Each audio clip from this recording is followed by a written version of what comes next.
Iabot ang iyong kamay kung may pagkakataon. Kung tulong-tulong tayo, lahat makaaahon. Di ka nag-iisa kay Ninong, lagi kang may kasama. Kapit bisig lamang panalo ka.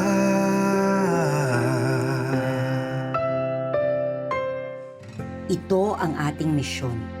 Marating ang ating kapwa Pilipino mula sa 3 isla sa lahat ng probinsya sa bawat rehiyon. Gawing moderno ang isang tradisyonal na kultura na may diwa at mensahe ng pagtutulungan at pagkakaisa.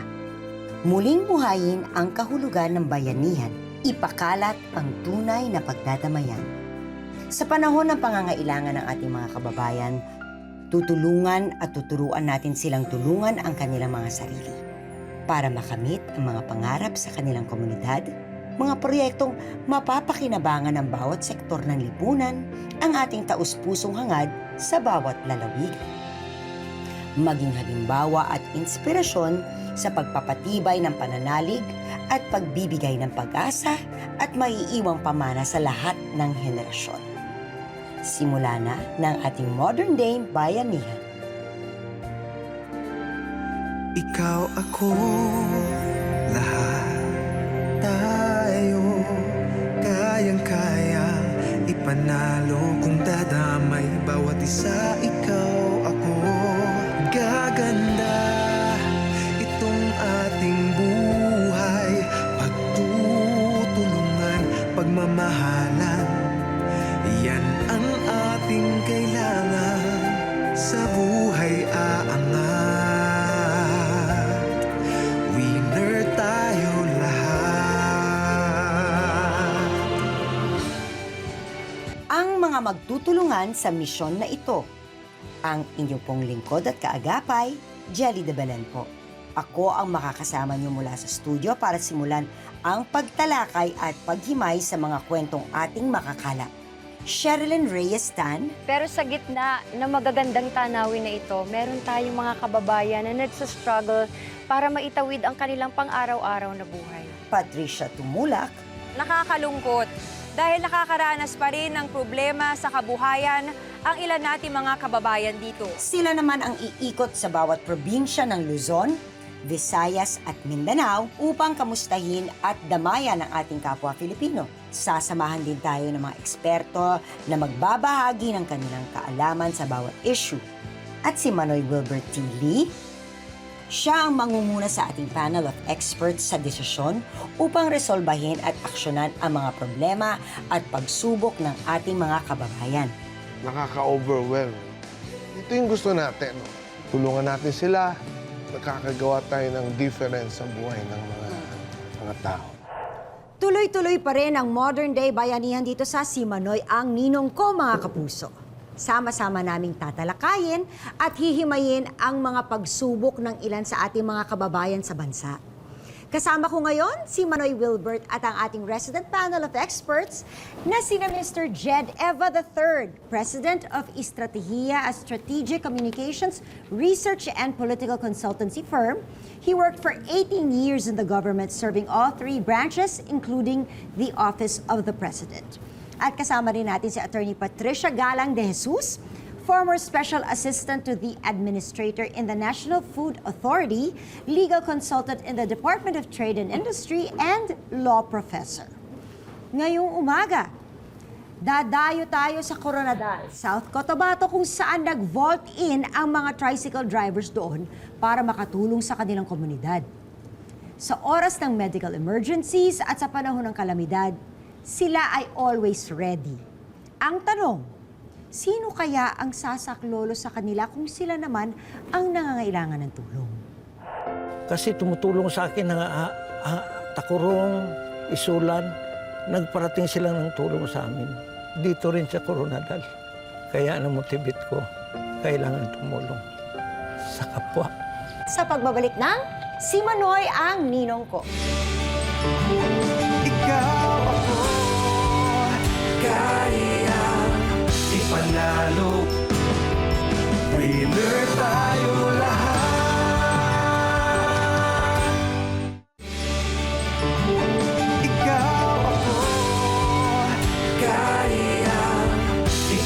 panalo. Winner tayo lahat. Welcome back to Simanoy ang ninong ko. Nandito pa rin po tayo sa Region 12 or kilala rin sa tawag na Soc Sargent. Mula sa ibabang parte ng Mindanao, aakyat naman tayo papuntang syudad ng South Cotabato, ang Coronadal City. March 30, 2004, nung isinabatas ng dating Pangulong Gloria Macapagal Arroyo bilang lungsod ang dating munisipalidad ng Coronadal. Pero wag ismulin ng syudad dahil noong 2003 at 2005, ang Coronadal City ay kinilala bilang most competitive city in the small city category. At noong 2005 naman at 2006 as the most business-friendly city in Mindanao.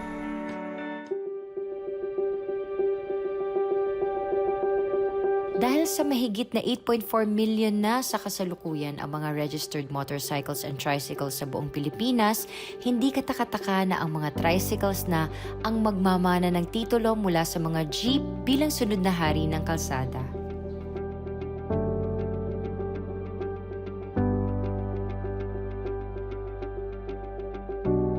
Pero dito sa Coronadal City, South Cotabato, sa tuwing pumapasada ang mga tricycle drivers, hindi lang sila basta pinapaara ng mga tao. Sinasaladuhan pa sila na nagsimula pa nung panahon ng pandemya. Hindi man sila titulado tulad ng mga doktor, nurses, pulis o sundalo, hindi matatawaran ang kanilang kontribusyon sa pagliligtas ng napakaraming tao mula sa gutom, sakit, aksidente at mga kalamidad. Tay, may question po ako. Apa. Kailan at paano po nabuo ang City of Coronadal Tricycle Drivers Federation? Nung una, nag-umpisa kami sa TUDA hanggang nag-federation na. Tay, gaano ka-importante at bakit mahalaga itong ginagawa niyong pagtulong sa kapwa po? Kasi nung 2009, masaklap ang nangyaring tragedya sa amin kasi pinatay yung anak ko. Tinapon siya doon sa amlang. Itong mga, kuko, naubos yun kasi pinasakay siya ng motor. Parang naano yata sa simento hanggang naitapon siya doon sa tulunan. Doon ko nakita na ang tao pala, kasi tumutulong sa akin ng Takurong, di ba malayo yung Takurong, Isulan, nagparating sila ng tulong sa amin. Dito rin sa Coronadal. Kaya na-motivate ko, kailangan tumulong sa kapwa. Kasi walang-wala kami noon eh. Kaya pasalamat ko sa lahat na tumulong sa amin. Kasi masakit. Imagine 2009 hanggang ngayon, hindi pa talaga maalis. Kaya napag-isipan ko na yung mga tuda na mayroong namatayan, kahit 100 binibigyan ko yan talaga.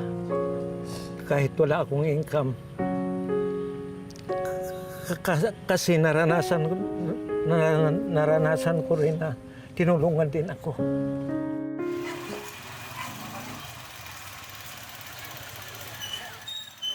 Kinumusta rin namin ang isa sa mga natulungan ng mga tricycle drivers noong kasagsagan ng pandemic.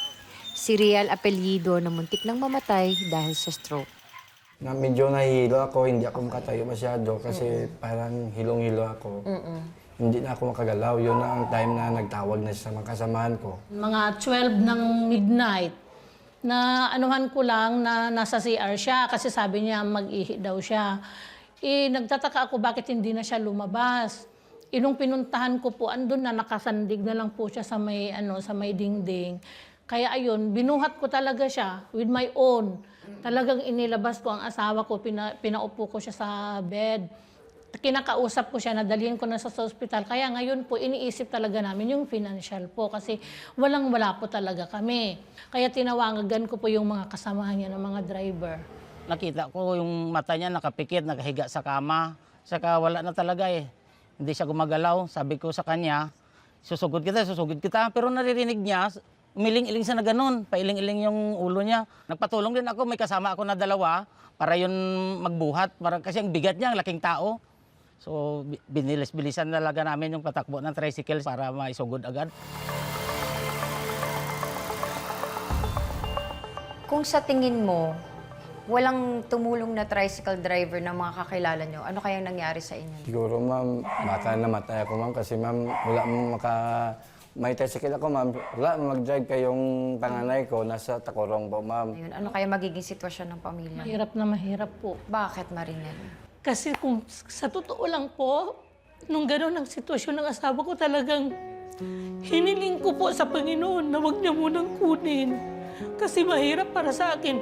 Kaya ipinagpapasalamat namin kahit nasa sa grupo nila, sa mga drivers, ma'am. Sila ang una-unang nagbigay ng tulong sa amin nung nasa ospital kami. Wala kaming pera nang pumunta, pero yung mga kasamahan niyo, yung mga tricycle driver, talagang nag-ambag-ambagan sila kaagad. Ang gaan ng loob ko, sabi ko, kahit sa ganung bagay lang nakatulong ako sa kapwa ko driver na naisugod agad namin siya sa ospital. Jo, nagpapasalamat kami sa lahat ng tulong mo mula nang dinala natin si Buyet sa ospital hanggang sa lumabas kami, nandyan ka na. Ang iba pang kabayanihang nagawa ng mga tricycle drivers ng Coronadal at ang kanilang hiling.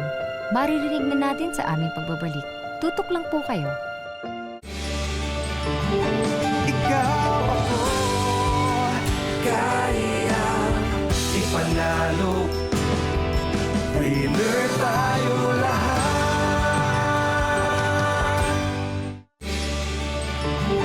Ikaw ako, kaya ipanalo. Winner tayo lahat. Nandito pa rin ako sa Coronadal kung saan kinumusta natin ang mga bayani ng kalsada. Ituloy natin ang kwento nila.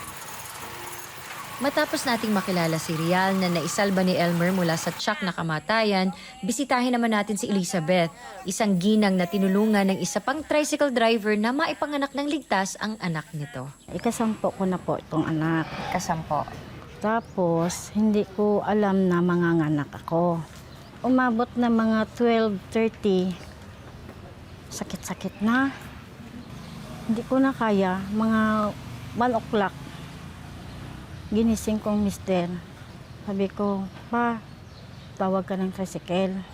Tapos, lugar na ang asawa ko ang tatawagin ko, ang driver ang tinawag ko. Sabi ko, lalabas na ang bata. Ito yung kapitbahay mo na tinawag nyo. Opo. Tapos mulong na. Opo. Nandun na kayo sa tricycle. Opo. Iniri ko, isang iri lang. Inano ng asawa ko. Ang palda ko, ginanon niya. Okay. Kinalong niya ang bata. Lumuhod ako sa tricycle. Pagluhod ko sa tricycle, lumabas na, binanigan na lang ng lampin. Tingin mo, kung hindi ka natulungan ni Jeffrel, anong nangyari sa inyo? Madisgrasya ako. Siya ang sinasabi ni Elizabeth na kapitbahay na hindi nag-atubiling tumulong sa kanila. Siya si Jeffrel, ang binansagang Dr. Tricycle Driver dito sa Coronadal City. Dahil hindi lang isa, kundi 2 buntis na ang natulungan niya na mailuwal ng ligtas ang mga sanggol ng mga ito. Anong naramdaman mo nung nanganak si Elizabeth at nandun ka at ikaw ay nakatulong? Maganda sa looban ko ba? Jeffrel, ano yung pakiramdam mo pag sinasabi na isa kang bayani? Proud ka ba? Bakit ka proud? May nakabulig ko sa ila. Mula nang mamatayan ng anak si Tatay Benito, pinapangarap niya na hindi maranasan ng ibang mga tao ang sakit na mawalan ng mahal sa buhay. Gusto rin niya na ibalik ang kabutihang loob ng mga taong tumulong sa pamilya niya noong panahong dapang-dapa sila. Sa office niyo po, sir, ano po yung mga tingin niyo kailangan niyo? Marami kaming kailangan, ma'am. Yung una-una yung laptop para sa recording namin kasi yung aming secretary, kinakamay lang niya. Marami talaga kaming kailangan dito sa para pang office supplies, yung radio. Kasi yung mga tricycle driver, nandyan yan sila sa karsada. Pag mayroong nadisgrasya, kailangan talaga ang radio. rescue ka agad. O para ma-rescue. Opo. Kasi yung mga driver, sila man ang palagi na sa karsada. Tama. Yung may madisgrasya, sila ang magtawag para makarescue din. Opo. Lahat na pangailangan namin, medyo kapos kami ngayon. Sila ang mga mukha ng kabayanihan, mga tricycle drivers na hindi lang namamasada para sa pamilya, kundi tumutulong at nagliligtas ng mga buhay. Mga bagong bayani ng Coronadal City na humihingi ng konting suporta para maipagpatuloy ang kanilang magandang adhikain. Matutupad kaya ang kanilang hiling? Salamat sa update sa mga katoda natin dyan sa Coronadal, Shay. Para samahan kami ni Manoy Wilbert at resident expert sa particular na discussion na ito, narito po si Julius Flores, Secretary General, Pro Movers Alliance. Experts, Manoy Wilbert, nabuo ang asosasyon na to ng kusa ng mga tricycle drivers. Kagustuhan nila makatulong sa komunidad nila. Meron diyang natulungan silang mga anak, meron diyang natulungan nila nung na-stroke. So, kung iisipin mo talaga, kasi sila ang community, unang-unang makakarating sa mga kasamahan nila because of their tricycles. So, ano masasabi naman ninyo sa kanilang adhikaing tumulong sa kanilang kapwa? Jelly, itong mga tricycle, no, itong mga todas, no, kung titingnan natin, buong Pilipinas meron ito. Kahit sa sulok, kahit sa maliliit na barangay, mga dulo-dulo, meron ka makikitang ganito, no. So napakaganda ito actually ng mga grupo na ganito na una naisip ko lang kanina bigla na parang sila yung first responder no? Pag may mga problema. And then magkakakilala yan oh. Maliliit na lugar, minsan magkakapit bahay, isang pamilya magkakasama yan. No? So halos isang community na closely knit yan yung mga tricycle drivers na yan. Dapat natin ito talagang suportahan. Pero yun na nga, we have to look into also yung isang other side of it, kung paano natin sila matulungan pagdating doon sa safety ng lahat, no? Para maging ligtas din ang pagsasakay dyan, yung mga ganun. No? Julius, what do you think? Yes. Paano natin sila matutulungan? Actually, yung sinasabi ni Congressman regarding dun sa safety, kailangan ma-seminar itong mga drivers na ito. Pagmamaneho ng maayos, yung sa National Road kasi, pinagbawalan sila eh. Kailangan ma-sink in sa mind nila na bawal talaga. Bawal is bawal talaga. Yung tricycle, pag aksidente yan, pital talaga kagad yan. So, Jed, what do you think? What is an option for them para matulungan natin sila? Well, ang transportation sector, especially the past few months, bugbog na bugbog, no? Kasi ang problema ng transportation, you have differing stakeholders doon. May yung pasahero gusto bumaba ang pamasahe, yung driver gusto tumaas, ang gas tumataas. So, how do you balance these things, no? And kaya nga ang drivers yung naiipit dyan. Kasi gusto man natin magbigay ng rides ng mas mababang pamasahe, kailangan nila kumita. Sila naman ang kawawa. So, silang kawawa. So, we have to find a way na, again, how do we make it possible for them to earn money pero hindi naman sobrang malaki yung i-charge sa mga pasahero. So that's the gas prices, we help with that or maraming different ways para i-address yung problem sila. And attorney? Ako una, bago ako magsimula, bago mag-Waze, kahit anong probinsya ka pumunta, kung nawawala ka at may hinahanap Ask the tricycle driver. Ako ang gawain. Sila pala yung original Waze. Original Waze. Maghanap akong tricycle driver at makakarating ako. So human ways. Human ways, okay. So I thank them for that. Ang malaking issue ngayon, modernization. Yes, sir. Okay, so the modernization, that will affect everyone, not just the tricycle drivers, but all movers. Yes. Diba? And yes, kasama sa modernization is the rationalizing kung saan dadaan. Dapat holistic ang pagtingin sa transport sector. You just don't try to fix the problem of tricycle drivers. Dapat Pati sa jeep, buo, pati buo. sa Kasi taxi, pati. dapat plano yan eh. Kung anong ruta nyo, saan kayo pwede, di ba? Hindi pwedeng one at a time. You have to look at it as a whole. As a whole. On the other hand, kailangan din naman natin tingnan yung punto na itong ginagawa natin, itong mass transport natin dito sa bansa, lagi ko sinasabi, livelihood ito ng karamihan. No? Hindi tayo basta-basta pwedeng sabihin natin, o bukas hinto na kayo lahat. O bukas ganito. No? Kailangan talaga, sabi nga ni Jed, holistic ito lahat. No? Hindi lang pwedeng driver, hindi lang pwedeng operator, lalo na yung mga riding public. No? Kailangan nating i-consider lahat. And sad to say, ang nangyayari sa ating modernization ngayon, karamihan ng problema, kaya nangyayari yung mga ganito, lies dun sa problema on the part of the government. Yung route rationalization. Gustong bigla mong sinabing hanggang ganitong araw, tapos yung mga ruta pala, hindi pa naayos. Maraming salamat, experts and Manoy Wilbert, sa ating mga pinag-usapan. Maraming insights at saka marami akong natutunan at nalaman na first time ko lang naliwanagan ako. Sa aming pagbabalik, isa pang pagsubok mula sa mga taga-Pampanga naman ang haharapin natin. Dito lang sa Si Manoy ang Ninong Ko. Ikaw ako, kaya ipanalo. Winner tayo lahat.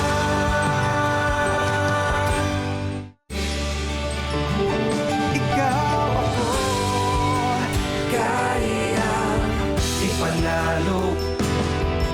Winner tayo lahat. Nagbabalik pa rin ang Si Manoy ang Ninong Ko. At ang susunod na pag-uusapan naman ni Manoy Wilbert at ang ating panel of experts ay iikot sa isang bayan sa Pampanga sa Central Luzon.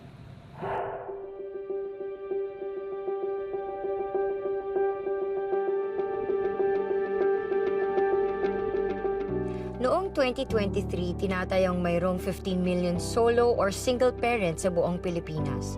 95% sa mga ito ay pawang mga kababaihan. Ipinapakita lang ng bilang na ito na mas kailangan mabigyan ng ikabubuhay ang mga babaeng solo parents. Isa ang Apalit, Pampanga sa mga probinsyang maraming kabataan na lumaki sa pag-aaruga ng solo parents. Isang grupo ng mga solo parents ang ating dinayo dito sa Apalit, Pampanga upang makumusta natin sila sa kanilang pinagdadaan ng pagsubok. Mga kwento ng hirap, determinasyon, sakripisyo ang ating maririnig. Kaya tara na, samahan niyo po kami. Tao po. Hello, kumusta po? Hello. Hello, kumusta? Welcome to our maliit na bahay. Mary Fe, anong pakiramdam na pinalaki ka na isang solo parent? Nung naghiwalay po sila ni Papa, syempre po, para po sa akin, mahirap kasi po, yun nga po, wala nga po yung Papa ko, di si Mama na lang po yung nag-aantabay sa amin.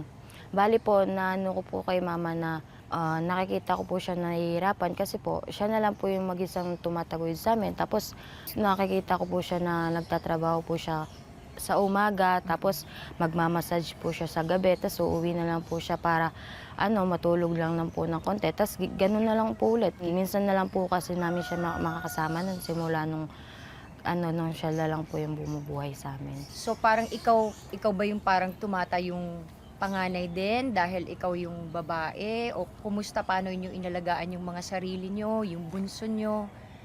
Anong pakiramdam? Mahirap po para sa akin kasi ako po yung nagluluto, ako po yung naglalaba, tapos ako din po yung naglilinis. Sumama ba yung loob mo na may mga panahon na gusto mo maglaro pero hindi ka makapaglaro kasi kailangan mo magtrabaho sa bahay? Opo, meron din pong time na sumama po yung loob ko. Meron din nga pong time na naiinggit ako sa ibang tao na sila may ganito, kami walang ganyan. Tapos dun po parang minsan po biglang papasok na lang sa isip mo, ay sana sa ibang nanay na lang ako, yung parang nabibili yung luho ko, ganun.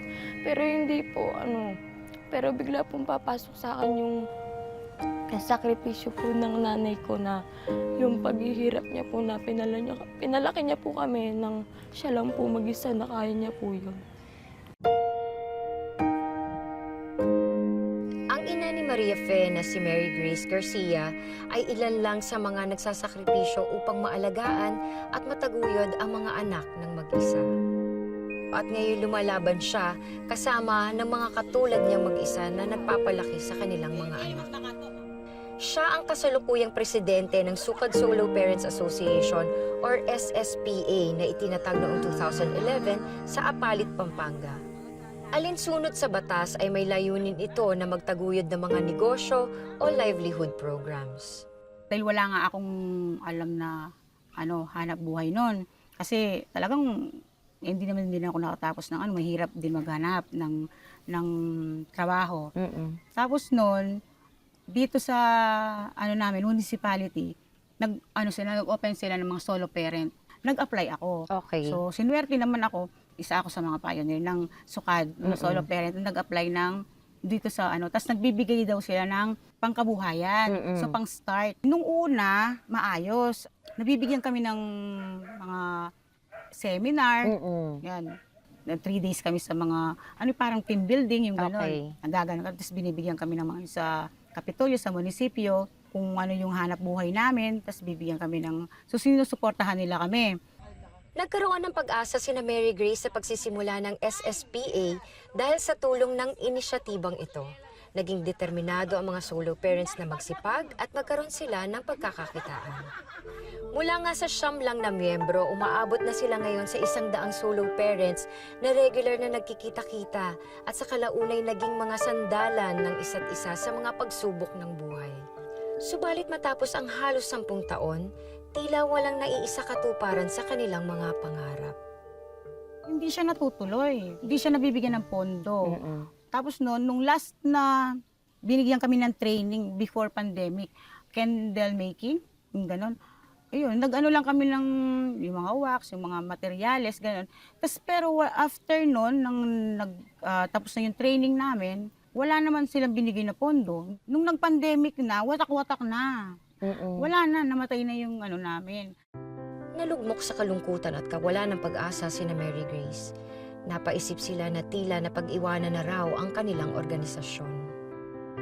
Nakalimutan na ang advokasya para sa mga solo parents na katulad niya. At damay dito, ang mga anak nilang ramdam ang kalbaryo ng kanilang mga magulang. Bukod sa anak ni Mary Grace na si Maria Fe, marami pang mga anak ng solo parents ang nakararanas ng epekto nito sa kanilang buhay. Sa kagustuhang maitaguyod ang kanilang mga anak, nagsusumikap sa paghahanap ng trabaho ang solo parents kaya hindi na sila masyadong nakikita ng kanilang mga anak. Isa na rin rito ang ina ni Maureen na isang lady guard. Sa aming pagbabalik, mas makikilala pa natin ang mga solo parents ng Pampanga at ang mga kahilingan nila upang maitaguyod ang kanilang mga pamilya. Stay tuned mga kapuso. Ikaw ako kaya ipanalo. Winner tayo lahat.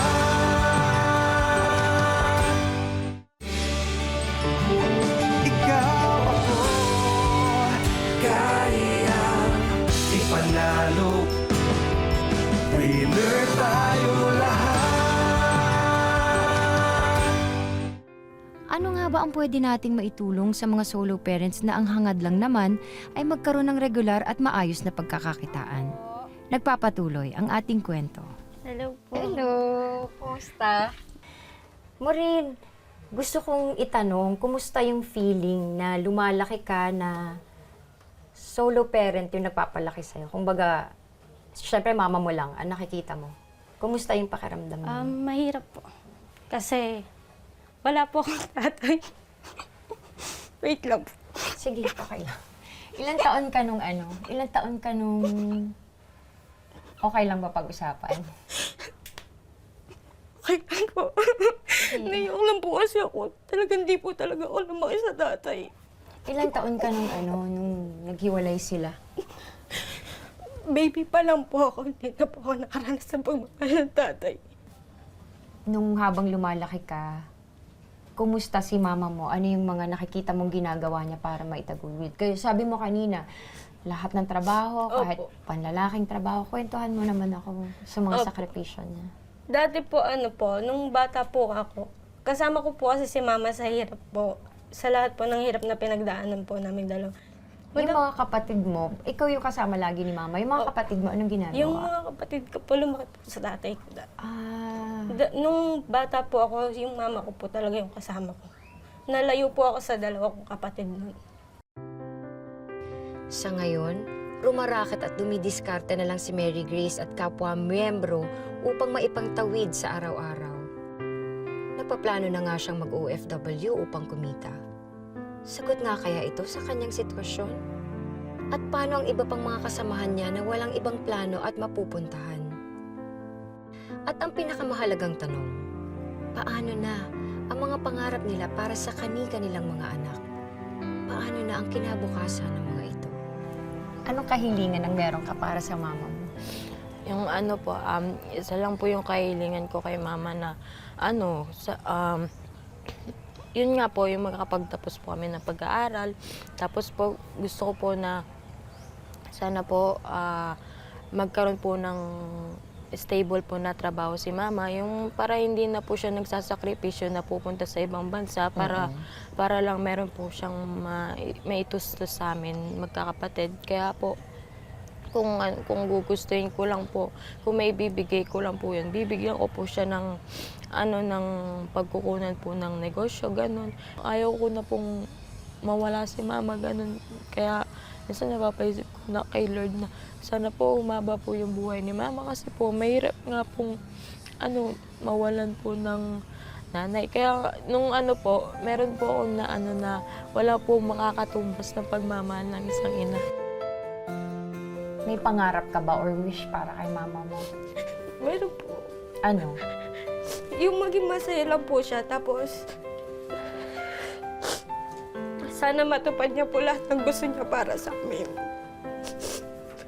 Tapos po, yung good health po sa kanya.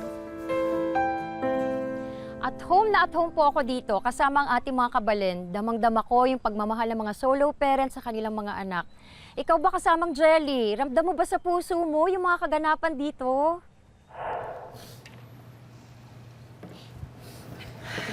Grabe.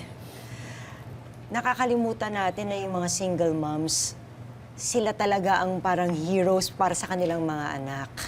Wala talagang hindi susuungin, walang hindi haharapin ng isang ina. Makakasama natin sa diskusyon natin ngayon si Tetay Plantilla, FPSDC CEO of Federation of People's Sustainable Development Cooperative. Gaano ba kaimportante na lumaki ang isang bata na kumpleto ang pamilya, na may ina, na may ama? Manoy Wilbert. Una sa lahat, Jelly, alam mo, saludo ko sa mga solo parent. No? Talagang alam natin gaano kahirap magpalaki, no? Magtaguyod ng mga anak. Lalo na kung nag-iisa, kung solo. No? Talagang saludo ko sa inyo. No? Yung mga paghihirap ninyo, talagang wala akong ibang masabi, hindi, salute. Siguro ang isang kailangan natin tindahan talaga dyan is yung kanilang, kung paano natin sila matulungan sa kanilang kabuhayan, kanilang livelihood. No? Kung paano natin sila masusuportahan sa kanilang mga ganito, no? Para magkaroon, kahit pa paano, magkaroon po ng fixed na kita o yung talagang, yung pong meron silang kita, meron sapat na pagkain, walang pangamba, walang kasakit, mga ganun. May papagkukuhanan kapag may emergency. At Attorney Patricia, kanina talagang naka-recover na. Naka-recover ka naman na. Kasi medyo talagang parang tagos sa tagos. Oo, actually, okay. So, for solo parents, meron talaga ngayon yung batas yung the solo parents. Yes. And they have a card actually ini-issue ng Yes, they do. And they have discounts. The same as... Totoo yan. So, malaking tulong yun. But of course, it's not enough. Nagitla ako doon sa statistic na 95% of solo parents are women. So, and there's also a study here na if you help a woman, you help the entire community more than if you help a man. Because when you help hindi the naman woman, sa no? Pero for example, kung ang pera binigay mo sa nanay, saan ibabayad yan?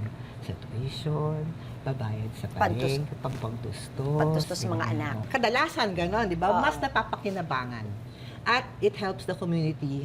And it's a study, and it is worldwide. It is factual. It is factual.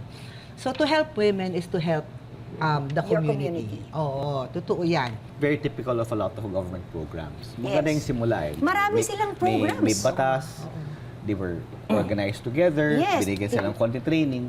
Dinabayaan na. Ang daming seminar. Unfortunately, again, kulang tayo sa follow-through at monitoring. So after you start it, ano yung next step? Kaya nandito ang programa natin, Jen. Yes. Yung training, napaka-importante niyan, di ba? Kasi mas nai-improve nila yung sarili nila. Yes. Remember, Jelly, di ba? Galing sila sa isang hindi magandang sitwasyon, di ba? So, yung pagbangon nila from that situation ay, may process din. So maganda yung mga binibigyan sila ng trainings, initial capital, hindi naman yan pwedeng biglaan. Magsimula sa maliit. Dapat may diba? proseso din. Oo, may ganun. At ang Pilipinas nga napakapalad natin kasi marami tayong empowered women. Kahit solo parents sila, parang iniisip mo nga, bakit nga ba, ano ba yan, by design? Siguro nakita rin ng batas na malaki talaga yung role ng babae doon sa pamilya. Ang kagandahan dito sa programa natin, Jelly, ang dami kong talagang Nakikita at nare-realize. Ang dami kong nare-realize. No? Ang dami. No? So, meron pala tayong grupo na ganito dito sa Barangay Sukad na tama nga kayo, no? Parang ano sila, hindi pa rin sumusuko eh. No? Galing, no? Sumusuko eh. Oh. Galing. Kailangan lang talagang merong mag-empathize, merong tumulong sa kanila, merong talagang umalala. Yun po yung mga kailangan natin talaga. Bigyan lang sila ng tools. Yes, mga tools no, na kailangan nila. Salamat sa isa na namang makabuluhang diskusyon tungkol sa usapin ng mga solo parents. Ang daming magagandang points na mapupulot at na-bring up ang solusyon sa problema ng mga tricycle drivers at solo parents. Malalaman na natin yan sa pagbabalik ng Si Manoy ang Ninong Ko. Ikaw ako, kaya ipanalo. Winner tayo lahat.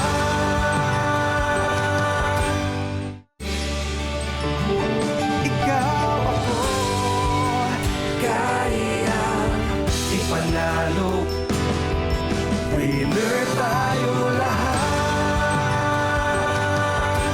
Welcome back sa Si Manoy ang Ninong Ko. Dalawang matitindi at mapaghamong sitwasyon ang nasaksihan ni Manoy Wilbert at ang ating panel of experts. Matapos nating mapanood ang pambihira at first-hand na salaysay ng mga pagsubok nila at tinalakay natin ang kanilang mga issue. Ano ba ang maaaring gawin ng Si Manoy ang Ninong Ko para matulungan sila? Simulan natin yan sa Coronadal Tricycle Drivers Association. Very clear na itong grupo. Gusto lang naman nila mag-level up, no? Yes. They want to level up and something's been stopping them kasi kulang sila sa tulong. Nagka-pandemic, kulang kita. So, tingin ko, basta mabigyan lang sila ng konting tulong yan for them to be able to maybe not modernize completely in the sense that they'll be more accessible, Mas madali. be able to communicate, be more efficient. Malaking tulong na yan para sa kanila. And then, attorney? Yes, also tools. Tsaka I want to acknowledge also that what they're doing is actually parang kultura na rin natin kasi yan eh. Yung Bayanihan. Hindi mo na maaalis yan. Kahit na sabihin mong yung kanina yung issue about other things, they will still do this. And we have to, To commend them for this and reward them for this public service that they are doing for their community. Let's make it easier for them. So, to encourage nyo naman, wag mawala yung, we might modernize, but our culture must still be Yes. preserved. And Manoy, Wilbert, ano ba ang tulong na ibibigay natin sa kanila? Ako gusto ko i-zero in dun sa yun sila yung first responder. No? Tapos nalaman natin na ang dami nga mga kulang daw na kagamitan. No? So, sa akin, gusto ko silang tulungan at bigyan natin sila ng kanilang communication equipments, mga radios. Para lahat sila meron? Yes, radios and laptop and printer no? Para dun sa kanilang opisina. Para magampanan nila yung talagang kanilang ang ginagawa. No? Let's strengthen them para magawa ito. No? Dahil yan naman talaga yung isang objective, no? Yung pinaka-objective ng ating pong programa. No? Jelly. Ay, napakagandang solusyon yan. Ano kaya ang reaksyon ng mga tricycle drivers? Panoorin natin ngayon.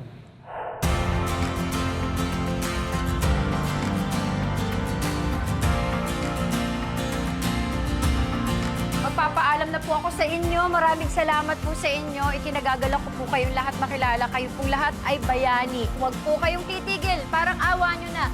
Kasi kailangan po ng mga bayani ng mga katulad nyo. Kailangan ko na talaga umalis. Sandali lang po.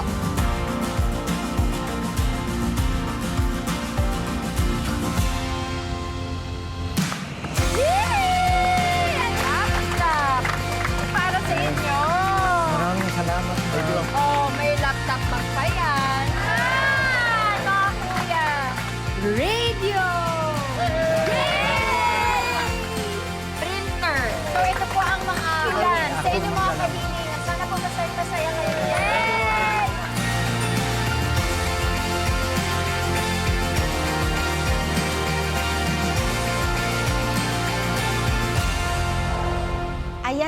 mag-assista sa talagang kailangan nila. And hopefully, tuloy-tuloy na yan. Naway patuloy na maging matatag ang ating mga tricycle drivers sa Coronadal sa pagsagip ng buhay sa kanilang komunidad. Paano naman kaya natin matutulungan ang mga solo parents ng Pampanga? Jed, let's start with you again. Wala silang partner, no? Wala silang spouse. Ang kailangan talaga nila is sort of like somebody to act as their spouse or to give the support that a spouse should be giving. Yes.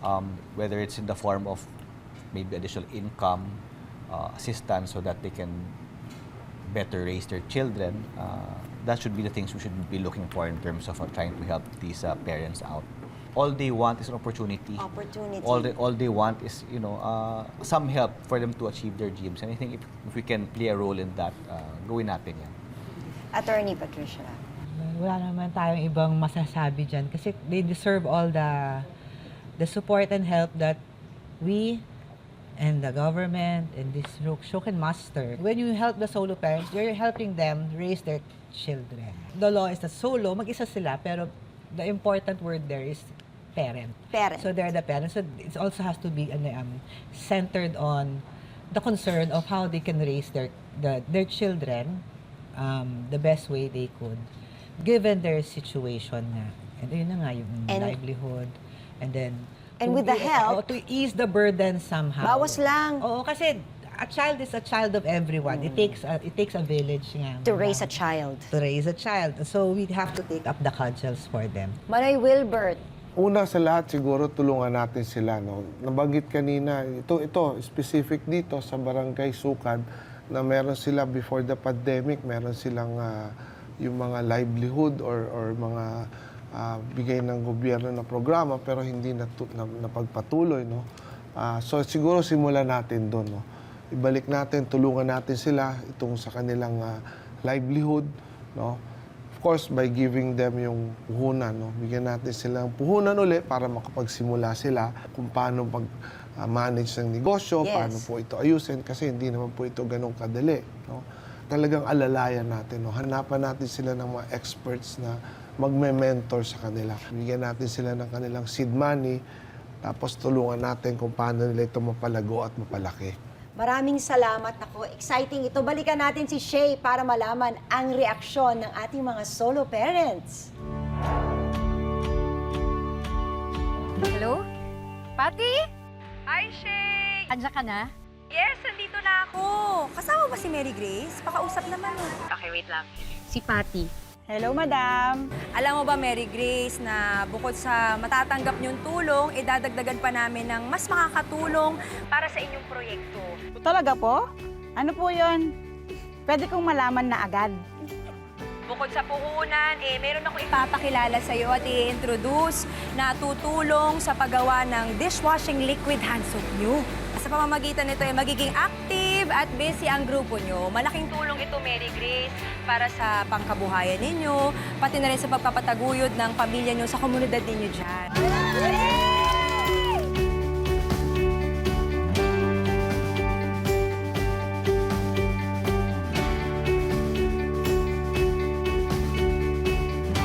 Alam mo, Mary Grace, sa tulong ni Miss Christine Lin, tsaka yung mahuhusay niyang staff, gagabayan niya kayo at tuturuan niya kayo sa paggawa at pag-usbong ng proyekto ninyo. Alam mo, hindi lang training, Mary Grace, ang bibigay sa inyo, ha? Pati advice kung paano i-market ang produkto nyo. Maraming salamat po at inugunan niyo agad-agad. Walang anuman. Nakakatuwa ang mga narinig nating kwento ngayong umaga. Ang araw-araw na pagsisikap ng mga solo parents na maitaguyod ang kanilang mga anak ay tunay namang nakaka-inspire. At ang kagitingan naman ng ating mga tricycle drivers sa Coronadal na makatulong sa anumang oras at sitwasyon ay kahanga-hanga din. Bilib ang ating programa sa kanila. Bilib kami sa inyo. Manoy Wilbert, anong masasabi mo sa mga kwento natin ngayong araw? Well, una sa lahat, Jelly, nagpapasalamat ako dahil sa pamamagitan ng programa natin, actually, nalalaman natin yung mga problema ng ating mga kababayan sa iba't ibang panig ng bansa. No? I'm sure lahat sila, no? May mga ganito ring parehong problema. No? Nalalaman natin at agad-agaran naiisipan natin ng solusyon. No? And then ngayon nga, dahil alam na natin itong mga problemang ito, malaking kasalanan na ito na tayo ay magbingi-bingihan, magbulag-bulagan, magsawalang kibo. No? Dapat hindi pwede tayo maging manhid na sa ganitong mga problema. No? Kaya ako ay natutuwa rin yung trabaho ko as mambabatas. No? Nalalaman ko at nakakatulong ito para magawa ko kung ano po yung mga dapat na batas na magawa. No? Ang mga problema na hinahanap natin ay patungkol sa pagkakaroon ng ating mga kababayan ng tiyak na trabaho, sapat na kita, sapat na pagkain. Gusto nating siguraduhin na mabawasan o walang pangamba ang ating mga kababayan pagdating po sa kalusugan. Kung meron silang pambili ng gamot, pampahospital, pag nagkakasakit. Pag natugunan natin ang mga ito yung tinatawag nating tunay na hustisya. Ang programa natin talaga, yun ang ating pong mitihin, ang ating adikain. Lahat maging winner. Winner tayo lahat. Yan po yung ating ito. Thank you, Manoy Wilbert. At sa ating mga experts, maraming salamat din. Thank you, Jenny. Jed Thank and you. Attorney. Isa na namang episode na punong-puno ng pag-asa at bayanihan ang natunghayan natin ngayon. Salamat po sa pagtutok mga kapuso. See you ulit next week dito sa Si Manoy ang Ninong Ko sa GMA. Lahat tayo ay posibleng may magawa. Kung magtutulungan, lahat may mapapala.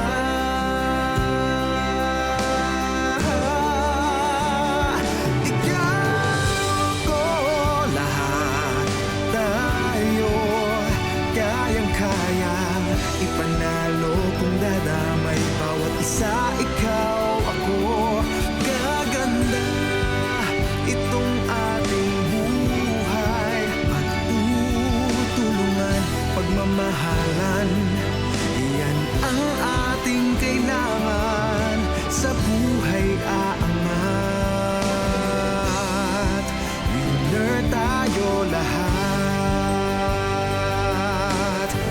Oh, ikaw, ako, lahat tayo kayang-kaya ipanalo kung dadamay bawat isa. Ikaw, ako, gaganda itong ating buhay. Magtutulungan, pagmamahalan, yan ang ating kailangan. Sa buhay